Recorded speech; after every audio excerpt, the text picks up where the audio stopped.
Welcome. Come with me. The doctors will see you now. Welcome back to Fast Talks with Family Docs. I'm Dr. Veer Vadala, and that's it. Unfortunately, my co-host and partner in crime, Dr. Phil Palmer, is not here today, and we miss him dearly, but the show must go on. So, moving on, there have been a lot of changes coming out recently related to vaccine recommendations and schedules, particularly tied to the updates associated with the Advisory Committee on Immunizations Practices, the ACIP. For many physicians and healthcare providers, these changes have raised real concerns, not just about the science, but about messaging, implementation, workflow, and patient trust. When national guidance shifts quickly or feels inconsistent, it puts frontline clinicians in a difficult position because we're the ones having the conversations in the exam room, answering questions from families, and navigating coverage and documentation, all while trying to do what's best for our patients. In response to this uncertainty, both the American Academy of Family Physicians and the American Academy of Pediatrics have released their own vaccine schedules and recommendations grounded in evidence and focused on real-world primary care practices. That's why today's conversation is so important. We need to walk through these changes, compare guidance, and make sense of what this really means for clinicians, especially here in Oklahoma. And to do that, we're welcoming back the legend who needs no introduction, Dr. Steve Crawford. As you all know, Dr. Crawford is a nationally respected family physician and leader. His career has spanned academic medicine, health policy, physician advocacy, and leadership. He served as the chair of family medicine at OU Health, as former OFP president. He's widely recognized for his work in medical education, health policy, and continues to mentor future leaders through the Stephen A. Crawford Leadership and Health Policy Fellowship, and currently serves as the chair of the Oklahoma Alliance for Healthy Families, an organization that works to advance evidence-based policy and support clinicians and families across the state through advocacy about the effectiveness of immunizations. Dr. Crawford, thank you again for joining us today, sir. Well, thank you very much, Dr. Vidal. I really appreciate the opportunity to be here to talk positively about vaccines. Yes, sir. So you've been deeply involved in vaccine advocacy through the Oklahoma Alliance.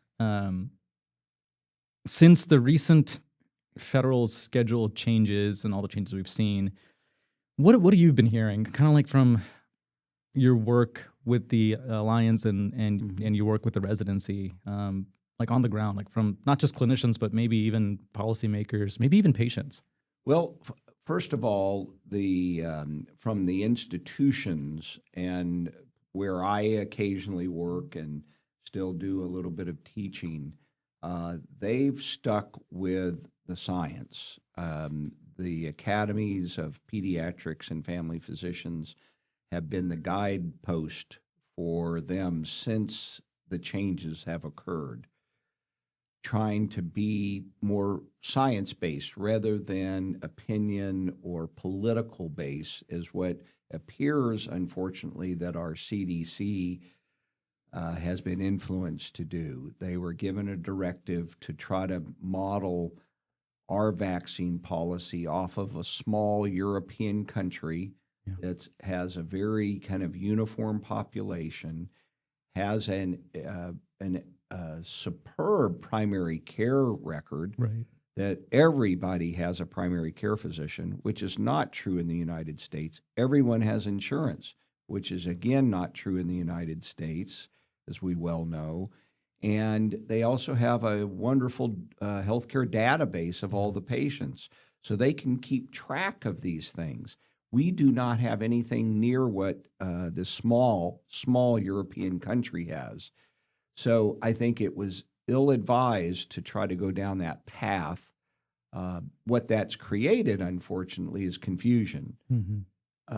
For clinicians who want to give vaccines, we've for 40 years have followed the ACIP guidelines. Right. Everyone has used those guidelines as kind of the touchstone of what to do. Right. Unfortunately, now we can't do that. They've muddied and, to me, bloodied the waters, as it were. It's a sad thing, and I've actually called it public health malpractice. Yeah. What's been happening not only at the ACIP and the CDC, but also at the entire Department of Health and Human Services. All the things they've been doing is truly public health malpractice.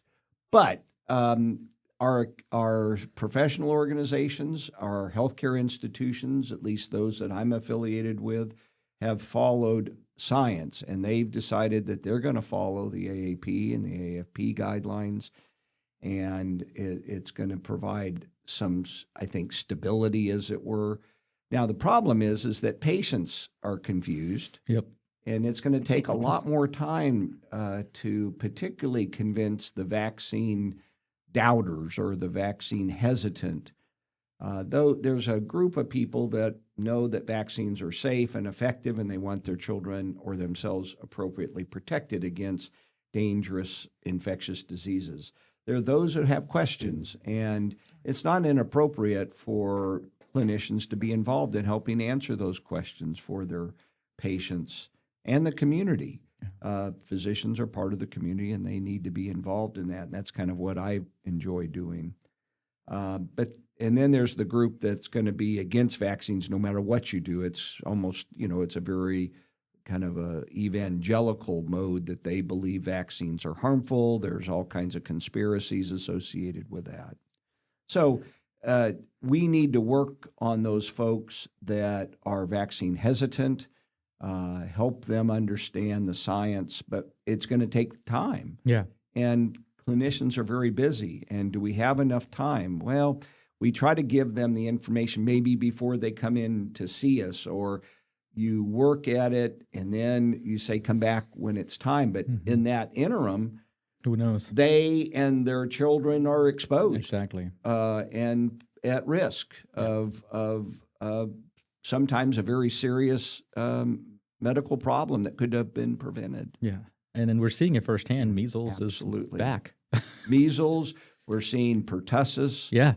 I fear that we may see things like polio after what the chair of the ACIP, I don't know if you saw that, he claims that now that we have such good sanitation, oh my gosh, that we don't need to be giving polio vaccine as much anymore. Yeah.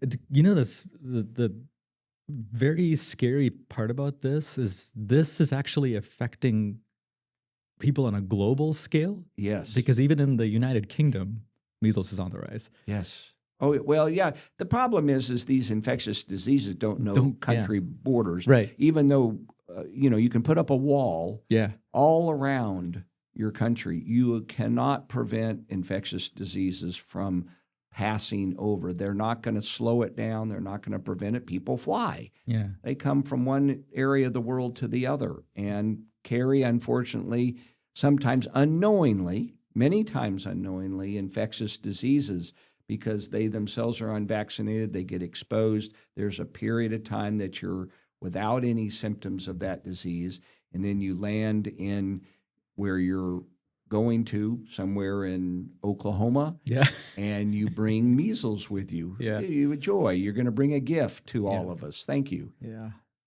Yeah. It's a very interesting time. You never thought, like, my brother had a baby, and I, keep hearing stories about similar situations, but now scary. Yeah, because MMR vaccines aren't given till about a year old. Right. And now for that year, that baby's exposed. Yeah.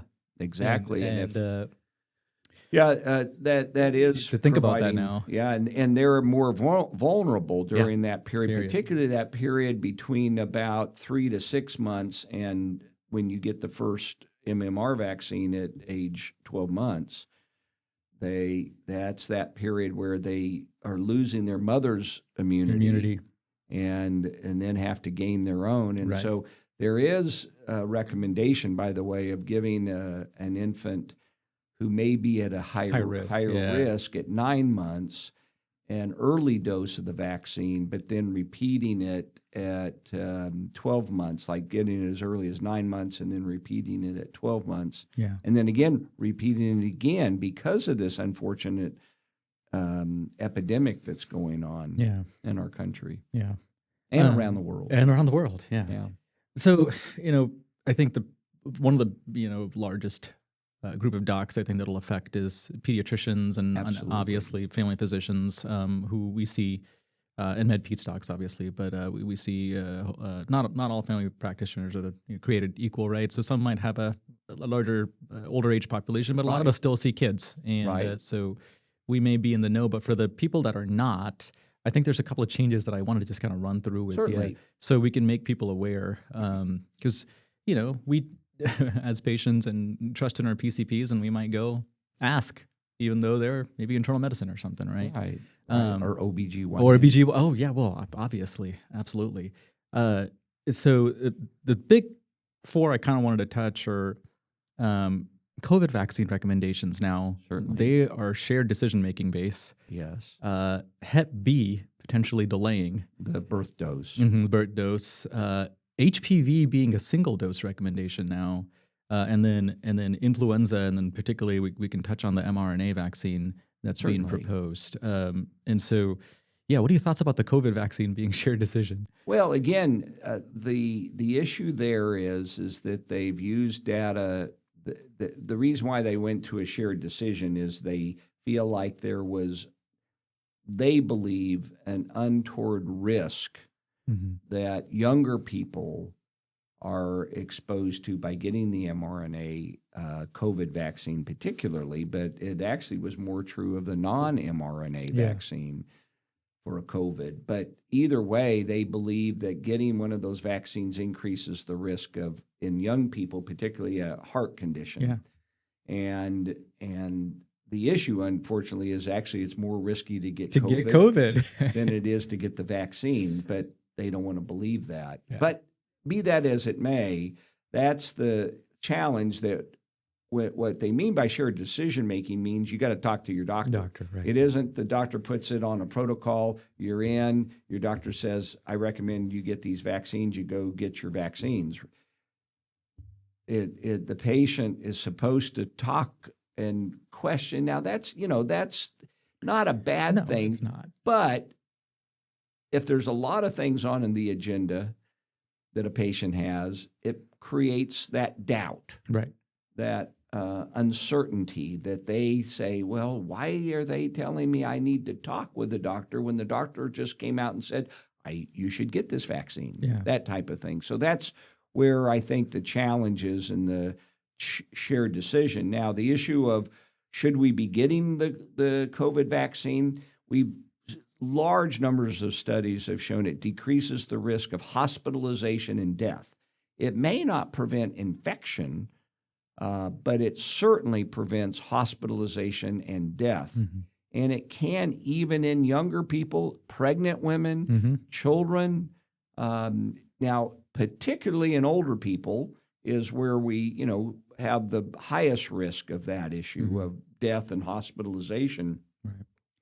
But we also have it in some younger children, particularly those less than 3 years of age, and pregnant women, both protecting the pregnant woman and the unborn child. So I think that those are tremendous reasons for us to again, the science to me is that everyone should be getting the COVID vaccine. I'm okay if somebody wants to take the risk. The severity of COVID has seemed to diminish. In the last, 2 years, and people don't seem to be getting quite as sick from it. But that could just be a temporary lull in the battle.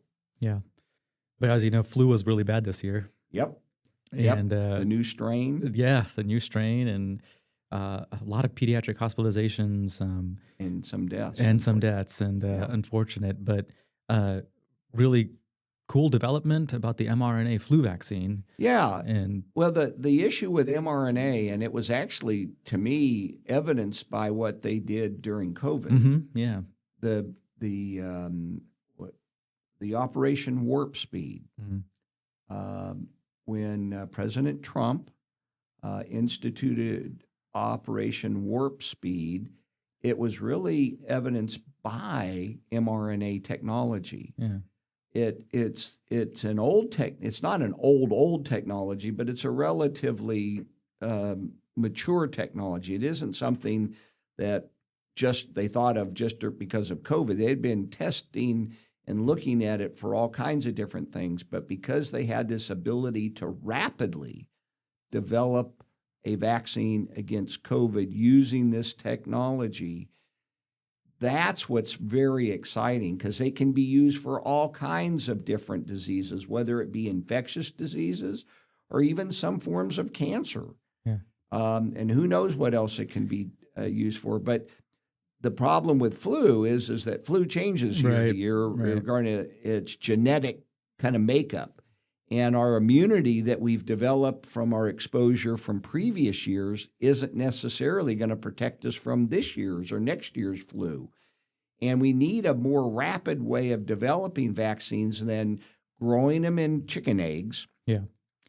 You have to realize they have to produce millions of chicken eggs to make the current most of the stock of vaccines that most people get. And so they start in February is what I understand. And then you go through that period and get it tested. And if there's ever a problem, which there was about 15 years ago with the, issue of the manufacturing, we could have a huge shortage of the flu vaccine. And that was, interestingly, the reason that the FDA and others had encouraged the very low dose vaccine, the intradermal. Yeah. If you remember, for a little while we had an intradermal flu vaccine because it took such a smaller dose, because they were, again, using the science that was developed in that the intradermal area is actually more immunogenic, getting the vaccine in the intradermal area.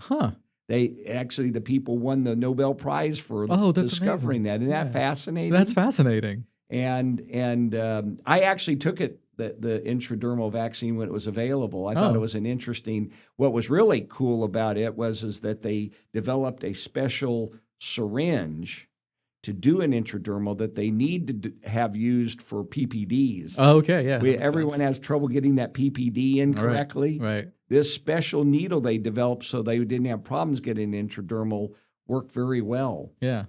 Anyway, I could go on. I think that's fascinating cool. stuff. But the mRNA technology is so powerful, it does not affect our DNA. That's the other thing that people out there seem to get all. I remember actually getting a text from an old high school friend when they were just coming out with the mRNA vaccine, and she's a lawyer. She was somebody who was bright, but she got way off into the never land of thinking that these were going to mess with our DNA and alter our genetics and all of that. It doesn't do that. It doesn't have anything to do. I wish it didn't. It's kind of like, I don't know if you. When I was in medical school, MRIs were developed. Oh, okay. But they didn't call them MRIs when they first came out. Did you know what they were called? No. NMRs. Oh, okay. Nuclear magnetic resonance imaging devices. Yeah. They wanted to get that word nuclear out of it because people would go, oh, God, I don't want a nuclear something or other. God, that's going to bomb me or something. Yeah. And the same thing with mRNA. It sounds too much like DNA. And it's going to muck with my DNA. Right. That's, I think, the title of it makes everyone fearful. Yeah. But it doesn't. It goes in, gives the instruction to your cells how to make the particular protein that your body needs to develop antibodies against, and then goes away. Yeah. Poof. Yeah. It's just That's spectacular. So cool. Right. It's spectacular technology. Yeah. Yeah. I'm sorry. No. I could speak passionately to that. But yeah, this is great, sir. I mean, I think we share the same interest there. We've been on the same page. But fascinating technology that we need to be utilizing, so it's at least worth looking into. And it will help us develop. If there's we had the fear about the flu pandemic several years ago. We had the resurgence of the 1918 flu pandemic. And if we got a new flu bug that came in like we did, maybe it was about 10 years ago, I can't remember, and they had to develop a new vaccine real quickly, a single dose that we had to go in and get an extra dose if you remember that. Was that Maybe you were too young. Was it the bird flu or something? Well, it was a bird flu. They first found it down in Mexico in Baja California. Oh. I need to get an extra dose, huh? Yeah, and they had to quickly manufacture extra doses of that specific strain protection. Mm-hmm. You got your regular vaccine, Right. then you got a an second extra one? bird flu vaccine. Yeah. The issue is that, which to me is almost a misnomer. Almost every flu bug originates somewhere in poultry somewhere. Right. Yeah. But be that as it may, that particular bird flu, it was difficult because we had to grow it in eggs. Yeah. If we had an mRNA, it would have been real quick to develop a new vaccine for it. Yeah. Technology-wise. Yeah. And then HPV and hepatitis B are like cancer-preventing vaccines. Just why that blows my mind. We have 2 cancer-preventing vaccines, right? And people are resistant to them, right? Why? I don't know why. We wanted cures from cancer, right? Prevention from cancer. This is how you prevent cancer. Yeah. What do you think about? Can I ask you about HPV? Like, sure. Just for my own learning, I mean, we're always, vaccine schedules, 2 doses for kiddos. If it's before 15, get 3 doses after. Is 1 dose realistically enough? There's been continued studies that have shown that 1 dose may be adequate. Okay. That's the kicker in all of this. The studies are ongoing. I think we need a bit more substantial data before we declare it. Yeah. But I believe that it is true that we could potentially get by, particularly if we give it before the age of 15. 15, okay. If you get it after 15, I think you at least need the second dose. Yeah, second or even a third dose. I would say that still at this point, I think it's safer to recommend the 2-dose series until we have more data. Yeah. But again, this is the evolving science and listening to the scientists rather than opinions. Yep. And not taking decisions too quickly. Yeah. I think it's wise to go down that path. And again, there's very little or no harm. I shouldn't say there's 0 harm, but very little risk to taking that second or even the third dose. Yeah. So, that's the reason I think when they first came out, they saw they kept getting a boost with each subsequent dose, and they wanted it to be a lifelong protection. Yeah. And so that's the real question is, will 1 dose may give you adequate protection for 5 years, 10 years, but will it give you for 20, 30 years? Right. And that's going to be, we can't do a study that wait 20 years and have all these cancers occur. So you got to make a decision with what data you have now, right, and then proceed, but also study. And that's one of the other things to me that, again, people may not realize in the United States, we have a very powerful vaccine monitoring system. Mm-hmm. We have actually several interlocking systems that monitor reactions to vaccines and get data that allow us to respond if there is what's called like a signal that says, there's an issue with this particular new vaccine. It occurred back with the original rotavirus vaccine, the RotaShield, that caused a rare form of a stomach issue intussusception. Oh, yeah. And they took it off the market. They said, nope, stop. We stopped giving it. It, again, didn't happen to every child. It was very unusual, but it did. And just the blip occurred. And so they held off, and they then decided to revise the vaccine, restudy it, and then came out with a vaccine that didn't cause that interesting problem. Yeah, the intussusception. Yeah. Well, sir, this is fascinating stuff, and I want to talk more. But unfortunately, I think that's time for end this current episode. But listeners, thank you for joining us, and we'll be talking more with Dr. Crawford about vaccines, particularly vaccine hesitancy and why advocacy matters more now than ever. So tune in for the next episode of Fast Talks with Family Docs. Thank you for joining us today. The doctors would like to see you back for another check-in. Please choose to follow our podcast, and you will automatically be notified when it's time for your next appointment.